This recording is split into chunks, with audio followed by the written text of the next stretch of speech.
자, 그러면 이제 지금이 또 1월이니까 1월에 대한 얘기를 하면 좋을 것 같습니다. 왜냐면은 전 사실 개인적으로 2023년이 굉장히 기대가 되는 게 주식 수익률이 2022년보다 나빠질 수가 없어요. 또 다시 한번 마이너스 25, 마이너스 30이 나올 수가 없잖아요, 사실. 거의 뭐 수학적으로. 예, 그래서 이제 23년이 기대가 되는데 그 23년에서도 저는 1월을 굉장히 유심히 봐야 된다고 사실 생각을 합니다. 사실 제가 이제 분석 기록이 몇 개가 있어요. 그거 한번 좀 보여드리려고 하는데요. 아, 그래요? 그러니까 그 뒤로 쭉 가보시면은 이제 특히 코스닥 같은 경우는 12월 마지막 주 그리고 1월 첫째 주에 수익이 월등히 높더라고요. 특히 코스닥 같은 경우는 1월 첫째 주에 수익이 날 확률이 90%가 넘더라고요. 보니까 맞습니다. 이게 이제 정다희 애널리스트님이라는 분이 이제 그걸 정리를 해주셨고 그 다음 페이지가 보시면 제가 이제 2018년부터 이제 따로 정리를 했는데 이제 코스닥, 이제 코스피는 사실 이 연말 연초가 잘 안 먹히는데 코스닥 같은 경우는 계속 먹히는 것 같더라고요. 물론 작년에 1월 첫째 주가 별로 안 좋아가지고 이제 해피엔딩이 없었지만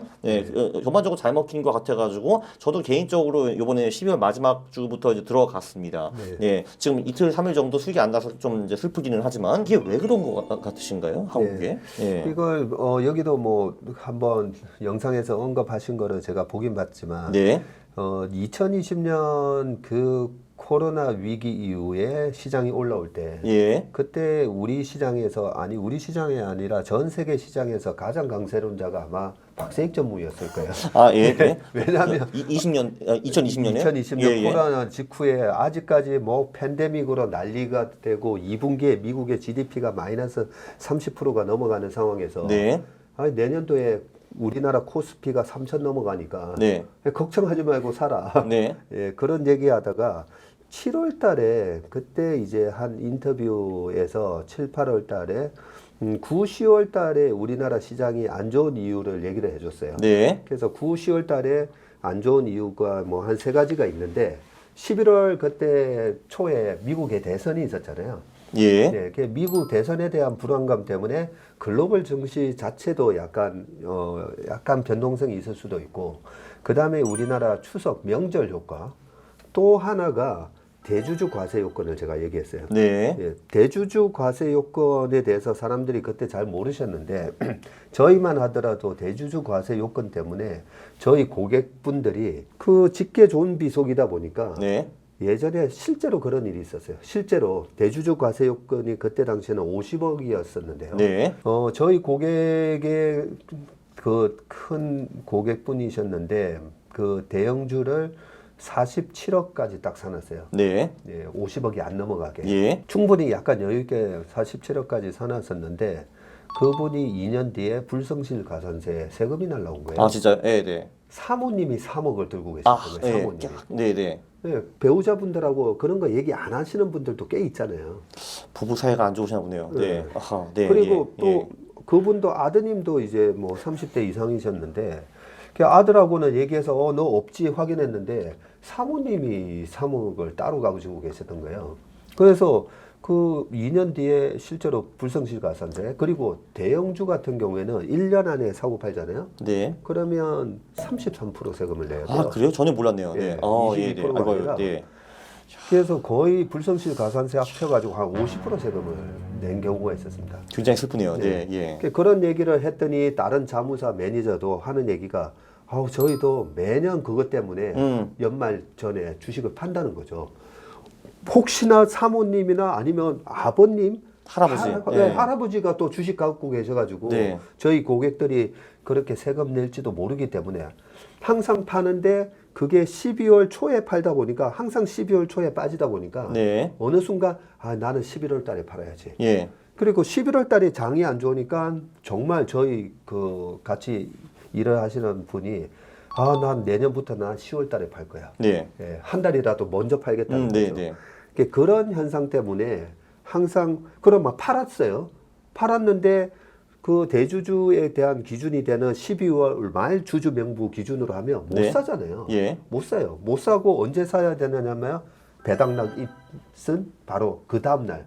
올해 같은 작년 2022년 같은 경우는 12월 28일부터 주식을 살 수 있는 거예요. 아, 네네. 예. 그러다 보니까 그 슈퍼개미들이나 그래 큰 손들이 한 종목 특히나 코스닥이나 중소형주 같은 경우는 우리나라 이 강소기업들 중에 정말 성장하는 중소기업들, 와, 이 주식은 너무 좋은데 해가지고 돈까지 빌려서 신용까지 해서 막 50억, 100억 사는 분들이 꽤 있어요.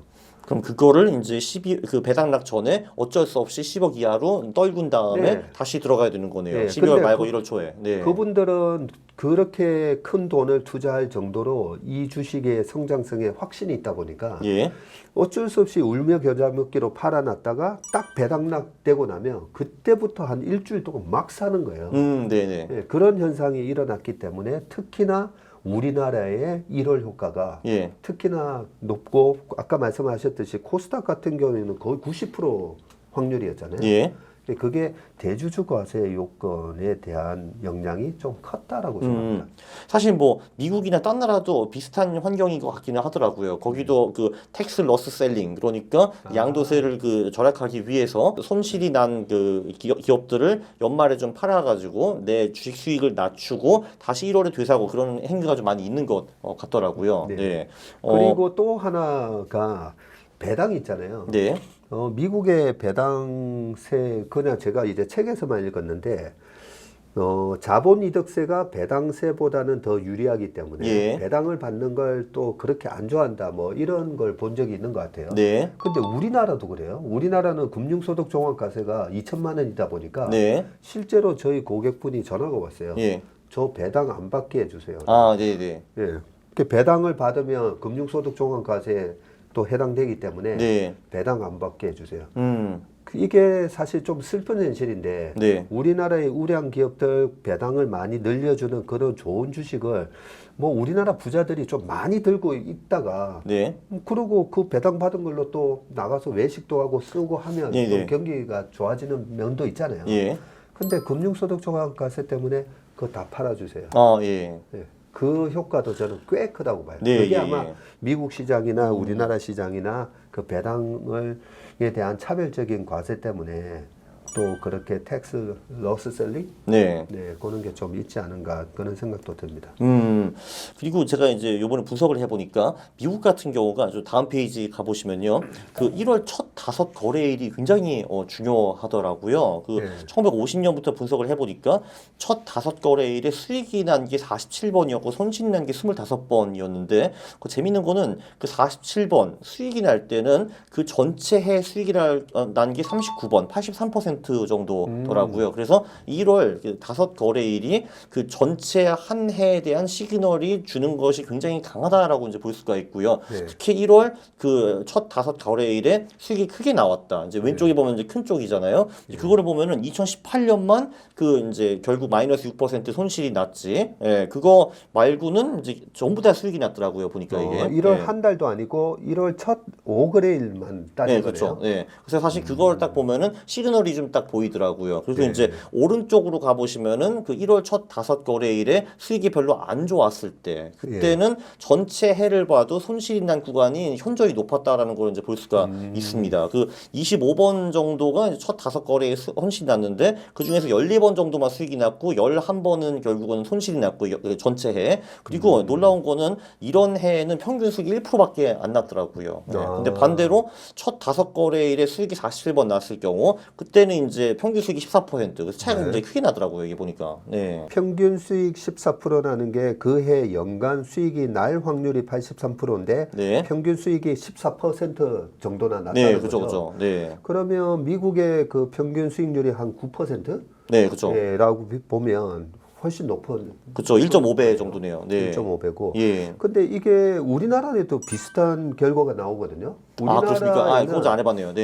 예, 1월 효과가 네. 1월 달 이거는 5거래일이 아니라 네. 예, 1월 한 달에 만약에 수익이 나면 네. 그러면 그 해 전체적으로도 시장이 상승할 확률이 네. 80%나 돼요. 아, 80%. 네, 네, 네. 그, 예. 이게 이제 연도는 98년 이후부터 25년간을 해봤는데 아, IMF 후에. 네, 예. 예, IMF 이후 25년 동안에 1월 달에 시장이 오른 경우가 15번이 있었거든요. 예. 예, 15번이 있었는데 그 해 그 플러스로 끝난 해가 12번이 아, 있었어요. 12번. 예. 그러니까 딱 80%고요. 음. 근데 또 1월부터 12월까지 우리가 보면 뭐 마크 트웨이는 뭐 10월 달도 조심해야 되고 뭐 12월 다 조심해야죠. 하다가 뭐 다 조심해야 된다. 네. 뭐 그렇게 얘기하지만 실질적으로 오랫동안 주식을 해봤기 때문에 10월 달이 제일 무서운 달이에요. 솔직히. 네, 그렇죠. 네. 예. 그래서 1월부터 12월까지 보면 25년 동안 평균적으로 봤을 때 월별로 수익률이 가장 좋았던 달이 우리나라에서 언제인 줄 아세요? 98년 이후로? 3, 4월로 저는 알고 있는데요. 3, 4월요? 예, 예. 네, 실제로는 11월 달이 아, 12월이었네? 예, 네, 네, 예. 수익률이 3.54%로 예. 제일 높아요. IMF 후에, 네, 예. 네, 98년부터이기 예, 때문에 예. 그렇습니다. 네. 11월이 제일 수익률이 좋았고 네. 그래서 제가 그래서 할로윈 전략이 10월 말에 들어가면 일단 11월 달에 먹고 시작하는 그렇죠. 먹고 시작한 거죠. 네, 예. 네, 그리고 두 번째로 수익률이 좋았던 달이 바로 1월 달이더라고요. 아, 1월이에요? 네, 네, 예. 그리고 1월 달이 평균 수익률이 25년 평균 수익률이 2.54%. 네, 상당히 높네요. 네. 네. 그리고 12월 달은 그러면 평균 수익률이 얼마였느냐? 3등이에요. 예. 12월도 2.45%로 3등이거든요. 네, 예, 예. 그러면 할로윈 전략이 왜 이게 잘 먹히는지가 나오는 게 그쵸, 예. 11월 달에 3.5 먹고 12월에도 2.45 먹고 여기서만 일단 6% 먹었어요. 예. 그리고 1월 달에 2.54. 자, 그럼 벌써 9% 되네요. 네. 예. 그러니까 이게 할로윈 전략이 들어가자마자 3개월 쫙 먹고 시작하고 2월 달은 마이너스 0.59 나오더라고요. 그렇죠. 2월이 좀 별로 안 좋죠. 네. 그 6개월 동안 제일 안 좋죠. 예. 그렇죠. 그래서 2월 달은 제가 이제 매매를 오랫동안 하다 보면 네. 배당을 노리고 들어오는 기관들 있잖아요. 12월 말에요. 네. 네. 그 배당을 노리고 왔던 기관들이 배당 차익 거래를 또 하는 기관들이 언제 주식을 많이 터나 봤더니 2월 옵션 만기에 아, 예, 주식을 네. 많이 털어요. 예, 예. 네. 2월 달이 항상 좀 조심해야 되는 달이었는데 연평균 수익률도 마이너스 0.5로 안 좋아요. 예. 그리고 그 다음으로 좋았던 달이 4월 달 네. 4등인데 예. 이 4월 달이 2.31%로 네. 높고 그 다음에 5등은 7월이고 6등이 이제 3월 3월이죠. 달 네, 네. 1.05로 해서 이렇게 보면 11월 달부터 4월 말에 이제 주식을 팔고 나오는 할로윈 전략에서 실질적으로 연평균 마이너스가 나는 달은 2월 달 마이너스 0.59밖에 없어요. 예. 네, 그래서 할로윈 전략이 참 대단한 전략이구나. 월별로 잘라봐도 그렇더라는 거죠. 그리고 그 3, 4월을 좀 자세히 보면은 3월 15일부터 4월 26일 이때 수익이 다 집중이 돼 있더라고요. 근데 그게 아마 제 생각에는 배당이 그때 들어오지 않습니까? 이제 그래서 그거가 재투자되면서 이제 그거가 주식을 좀 많이 올리는 것 같더라고요. 그래서 사실 뭐 미국이나 이런 데로 3, 4월에 전반적으로 수익이 좋기는 한데 한국이 특별히 좀 좋은 이유가 이제 한국의 그 특정상 이제 3, 4월에 배당이 다 몰리기 때문에 그런 것 같습니다. 미국은 왜 배당을 1년에 4번 주고 다 좀 주는 달이 좀 달라가지고 이제 12개월에 스프레드가 되는데 한국은 그렇지 않잖아요. 한국은 3, 4월에 다 주기 때문에 거기서 오는 현상도 좀 있는 것 같습니다. 그러네요.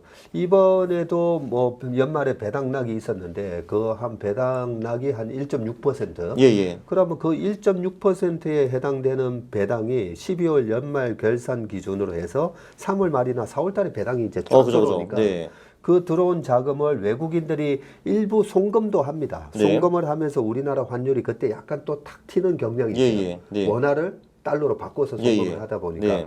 근데 또 대부분의 우리나라 국내 투자자들은 계좌에 돈이 있네? 아유 그거 뭐 계좌에 이거 놔둬서 뭐해 또 더 사. 네, 그렇죠. 이러면서 네. 실제로 3월 예. 말 4월 달에 배당을 다시 재투자하는 그런 수요가 많이 일어나긴 합니다. 예, 예. 그리고 그 말씀하신 거, 그러니까 이제 1월이 좋으면은 전체 해가 좋다라는 거 말씀해 주셨는데요. 80%. 예, 그거 제가 미국에서도 한번 해봤습니다. 그 다음 페이지에 한번 가보시면요. 그래요? 거기 이제 So Goes January, So Goes the Year라고 해봤는데 거기도 보니까 굉장히 흥미롭더라고요. 이게 보면은 그 미국도 이제 1950년대부터 보면은 1월이 이제 수익이 좋았는데 망한 경우가 거의 없더라고요. 이게 이제 73년 동안에 보면은 43번 정도는 1월에 장이 올랐고 30번은 장이 떨어졌는데 그 43번 장이 올랐을 때 전체 연별 수익률을 보면은 한 3번 정도만 진짜 좀 손실이 크게 났어요. 2018년, 2001년 뭐 그 정도인 것 같고요. 네. 그렇네요. 1966년 그 정도이고 그리고 반대로 이제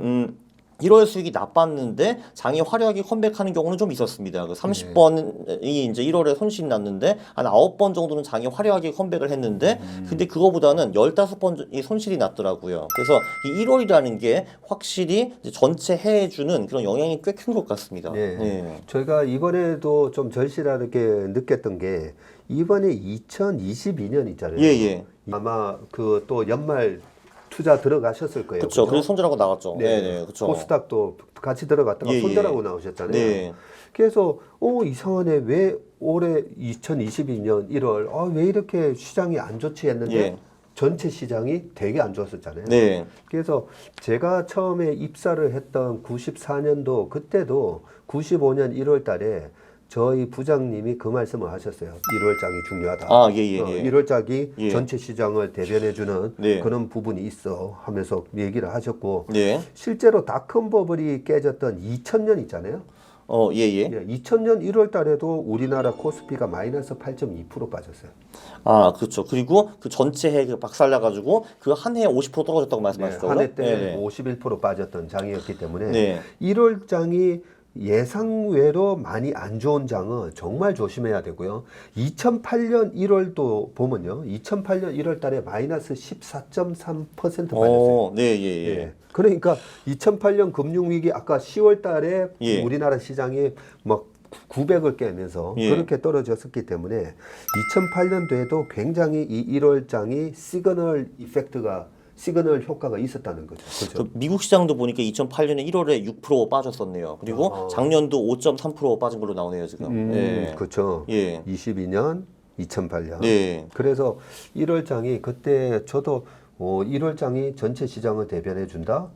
그때 그런가 했는데 이번에도 정말 특히나 1월장이 좀 많이 빠질 때는 조심해야 되고 네. 요 반대의 케이스 하나 말씀드릴까요? 예. 반대의 케이스가 우리가 보면 9월 아까 월별로 봤을 때 수익률이 가장 좋은 달이 11월, 예. 그 다음에 1월, 예. 12월 말씀드렸는데 제일 안 좋은 꼴찌장, 네. 꼴찌장이 언제냐면 9월 달이에요. 9월 달. 그렇죠. 9월, 10월 이때가 좀 별로 재미없죠. 안 좋잖아요. 네, 네, 예. 9월이 12등이고요. 예. 5월 달이 11등이고. 그 세리 메이라고 한 거죠. 예, 세린메이. 예.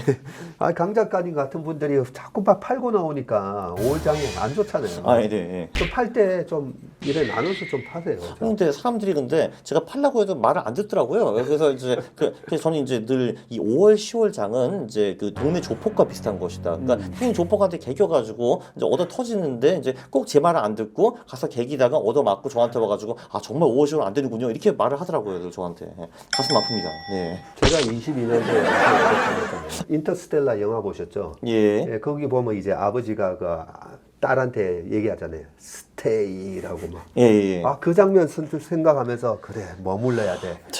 스테이 했다가 작년 하반기에 정말 조폭들도 그 미국 이 조폭들한테 얻어맞은 거잖아요. 아, 그렇죠, 그렇죠. 네. 예, 제일 힘센 그 예, 예. 연준에 있는 분들 예. 나와가지고 막 때려 펴는 바람에 네. 엄청나게 얻어맞았는데, 네, 그게 이제 5월달 장이 이제 11등으로 안 좋은데 제일 안 좋은 장이 이제 9월달 예. 연평균 수익률 마이너스 1.18%거든요. 예. 근데 이제 재밌는 거 말씀드리면, 자 1월달 장이 항상 좋은데 안 좋았을 때 조심해야 되는 것처럼. 예. 9월달 장은 원래 안 좋은데 예. 9월 장이 만약에 좋잖아요. 예. 그러면 연간으로 봤을 때 시장이 플러스로 끝나는 확률이 93%예요. 아, 이제 9월이 좋으면은 안타깝게도 22년에는 9월이 매우 재미없었죠, 그죠? 제가 기억하기로는. 9월 달에 예. 마이너스 12.8%로 끝났어요. 네, 예. 그러면 이제 9월이 어쩌다 좋으면은 그 전체 그 다음 10월, 11월, 12월도 매우 재밌을 확률이 높은 거네요. 네, 그래서 우리가 이런 퀀트를 활용하는 방법에서 예. 여러 가지 좋았을 때 좋은 결과가 나오면 이번에도 뭐 또 변함이 없었네 하는데 좋아야 될 때 안 좋았던 22년 1월 달 그죠? 예. 손절하고 나왔던 예. 그러면 올해는 뭔가 되게 안 좋은가 보다. 예. 이렇게 좀 조심을 하는 게 맞고 제가 그 파생 상품을 되게 오랫동안 운용을 했었기 때문에 네. 그 옵션 만기일 날 항상 예측을 해요. 우리 예. 파생하는 사람들끼리 뭐 브로커랑 뭐 얘기하면서 이번에 나올 물량이 얼마나 돼? 네. 그 차익 거래라고 하잖아요. 예. 그렇죠? 그 아비트레이지 하는 매물이 얼마 있어? 막 이런 거 얘기하는데 나중에 지나고 보니까 제가 내린 결론은 매물이 많다라고 했는데 그 매물을 다 소화하고 플러스 내는 장 있잖아요. 네. 오, 이러면 시장이 되게 좋구나. 아, 예, 예. 네, 매수세가 저 많은 매물을 다 잡아먹으면서 예, 예. 올려버리니까. 예. 그래서 아까 9월, 뭐 1월, 한 1월 달에 그 좋은 장에 누군가는 때려버린 거잖아요. 네, 그렇죠. 그죠? 우리 강 작가님 재작년에 들어갔는데 네, 그래서 어떤 나쁜 놈들이 와가지고 나쁜 이제, 놈들이 예, 그렇죠. 와서 판 거잖아요. 예, 거기다가 매수세에다가 확 때려버리고 네, 간 거잖아요. 네, 계산할 일입니다. 네, 그렇죠. 네. 그러면 1월 장에 다들 좋다라고 해서 우리 같은 이제 퀀트로 하는 사람들 들어갔는데 거기다가 때리고 나온 사람들은 도대체 누굴까 생각해 보면 아, 저놈들은 2월 24일 날 전쟁이 일어날 걸 알았구나. 아, 예. 저놈들은 3월부터 페드가 금리를 올릴 수 있다라는 가능성을 알았겠구나. 네. 그런 생각이 드는 거죠. 네. 그 요번에 근데 아드님이 또 1월 관련해 가지고 또 새로운 전략을 갖고 오셨다고 제가 전해 들었는데 그게 뭡니까? 1월의 수익률을 어떻게 잘 예측할 수 있을지에 네. 중점을 두고 하나 백테스트를 해온 게 있는데요. 오, 네. 이전과는 달리 금리가 조금 높은 그 컨디션이잖아요. 예. 그래서 금리가 좀 높은 상황에서 1월 이펙트랑 금리가 낮은 상황에서 1월 이펙트 그 차이가 어떻게 나는지 조금 그 분석을 해왔습니다. 네. 그러면 금리가 그러면 제뉴얼리 이펙트 1월 효과가 날지 말지에 대한 걸 금리를 네. 보고 어떤 게 더 금리 상황에 따라서 1월 효과가 있을지 없을지 그냥 생각해 보면 최근처럼 금리가 높을 때는 뭐 시장이 좀 안 좋았으니까 금리가 높으면 1월 효과가 없고 금리가 낮으면 1월 효과가 있고 뭐 그럴 것 같기도 한데. 네, 그 말씀하신 거에 정반대인 결과가 오, 나왔는데요. 네. 그 1월 달그 3% 이상인 경우에 1월에 플러스 날 확률이 승률이 그 거의 2배가 되더라고요. 오. 그 인트레스트 레이트이 3% 이하일 때랑 비교해서 승률이 거의 2배가 나옵니다. 그 인트레스트 레이트라는 게 뭐 금리가 여러 가지가 많으니까 어떤 거예요? 페드 인트레스트 레이트 아, 그 기준금리요. 네, 미국 기준금리. 기준금리. 예. 근데 그게 레인지잖아요. 예. 근데 저는 그 effective 그 레이스로 계산을 해봤습니다. 그러면은 그러면 조금 전에 말씀하신 그 제너리 이펙트는 미국 거예요, 한국 거예요? 미국 거예요? 지금? 미국 미국 거요. 아, 네네. 그러면 미국에서 이제 금리가 3% 기준금리가 3% 이상일 경우에 이제 들어가면은 1월에 수익이 낼 가능성이 훨씬 높다라는 거고, 그럼 그게 지금에는 또 들어맞는 거네요. 지금 이제 기준금리가 3% 이상이니까요. 네, 그래서 오, 네. 1월 달에 들어가시는 것도 오케이, 1월에 갑니다. 야, 가자. 예. 그거 굉장히 좋네요. 저도 나중에 또 집에 가가지고 저도 한번 백테스트를 해보겠습니다. 네. 몇 년부터 몇 년까지 해보신 거예요, 그거는? 1972년부터 51년간 해봤습니다. 아, 근본 이제 끝나고 이제 72년부터 하셨군요, 그거를. 네. 오, 그랬더니 네. 인트레스트 레이트이 3% 이상일 때가 31번 예. 있었고 밑에 있을 때가 20년이었는데 아, 네네. 통틀어서 1월 달에 그 플러스가 날 그 확률이 한 S&P가 56%, 57% 정도 아, 그거밖에 안 되고요. 돼요? 네네. 예. 그리고 그 총 1월 달이니까 예. 그 나스닥이 한 65% 아, 예. 정도였는데 그 인트레스트 레이트이 3% 이하일 때 그 S&P가 플러스 날 확률이 45%고 네. 나스닥이 55%로 확 떨어졌었고요. 네. 그다음에 인트레스트 레이트 3% 이상일 때는 그 75%, 87% 이렇게 나오더라고요. 아, 네. 그 엄청난 큰 차이네요, 확실히 네. 이게. 네. 그렇죠. 그러면은 확실히 이번에 들어갈 보만 하네요, 확실히 이게. 네, 그래서 저는 그 87% 승률 그거 믿고 한번 들어가 보려고 합니다. 그렇죠. 여기서 트레이딩 근데 중요한 거는 승률이 87%라는 거예요. 그래서 8번 중에 한 번은 안 먹힌다라는 거거든요. 네. 그게 물론 올해일 수도 있습니다. 네. 당연히 이제 그런 거고요. 어쨌든 이거 굉장히 훌륭한 전략이기 때문에 저도 빨리 집에 달려가가지고 한번 백테스트를 해보겠습니다. 네. 그 저도 이제 한번 그 분석을 해본 게 있는데 그 다음 페이지를 가보면은 이제 그러면은 미국 주식이 이제 보통 1월에 전반적으로 좋다고 했는데 특히 어떤 주식이 좋은가 그걸 제가 분석을 해봤는데요. 이제 미국 소형 가치주 그러니까 시가총액 하위 10% 중에서 PBR 하위 10% 이런 거에 투자하니까 얘네들이 이런 데만 꾸준히 투자했으면 1926년부터 원금이 18,000배가 되더라고요. 이게 복리 11%. 그러니까 이게 그리고 엔드리가 9%. 그러니까 이 한 달 동안에만 그 거의 매년 평균적으로 11%를 먹은 거고요. 최근 20년에도 한 복리 6% 정도 이제 먹더라고요. 예. 그게 하나 있었고 그거는 근데 미국뿐만 아니라 유럽, 일본, 아태 개발도상국도 얼추 비슷했고 그리고 또 이제 하나 또 있는데 미국 소형 루저들. 왜냐면 이게 텍스 러셀링이라는 게 아무래도 많이 떨어진 주식들을 사람들이 팔아버릴 거 아니에요. 그리고 1월에 다시 되살 건데 그게 확실히 있는 것 같더라고요. 그래서 이제 여기 보면은 미국 주식 시가총액 하위 20% 중에서 모멘텀이 하위 20%, 그러니까 최근 1년 동안에 많이 떨어진 하위 20%. 그러니까 소형주 중에서도 루저들 얘네들을 보니까 이제 얘네들이 1927년부터 한 원금 16,000배를 냈어요. 이것도 복리 11%이 정도. 그러니까 그 1월에 어떤 주식이 많이 오르느냐? 미국에서도 이제 소형주 그 중에서도 이제 밸류가 높은 소위 퍼 PBR가 낮은 기업들 그리고 최근 1년 동안 주가가 많이 빠진 기업들이 소위 루저의 반란을 보여주더라고요. 이게 그래서 1월에는 미국에서는 그 소형주의 루저 반란이 있다라고 이제 말씀드릴 수 있을 것 같습니다. 예. 저도 비슷한 거 한번 해봤는데 예. 그 860 몇 번 영상 보고 러셀 2000이랑 그 비교를 해봤는데요. 예. 확실히 러셀 2000이 1월 달에 그 승률도 더 높고 예. 그 평균 수익률도 더 높습니다. 그 소위 중소형주 지수잖아요, 그죠? 그게. 네, 맞습니다. 네네네. 오, 예. 그렇죠. 제가 개발한 거가 얼추 이제 비슷하네요. 그래서 결론적으로 지금 우리는 이제 1월 첫 5거래일도 좀 유심하게 봐야 될 것 같고, 예, 그리고 이제 1월 전체 수익을 보는 것이 굉장히 중요할 것 같습니다. 이게 2023년 전체에 그 미치는 영향, 시그널이 굉장히 클 것 같네요. 예. 러셀 2000을 카피한 그 ETF도 아마 있겠죠?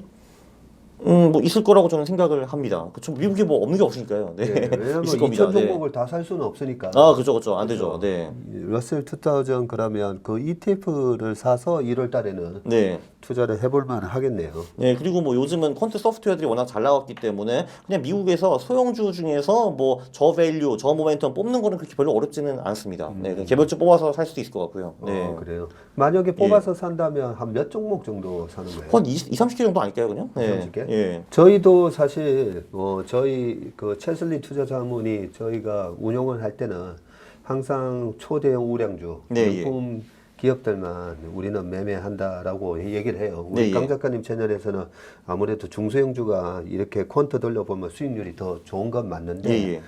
저희 같은 경우에 이제 자산가 분들의 자금을 운용을 하다 보면 저희는 그렇게 얘기를 해요. 그 부자들은 이제 변동성을 좀 싫어하잖아요. 네. 그래서 작은 주식으로 80% 수익 내는 것보다 네.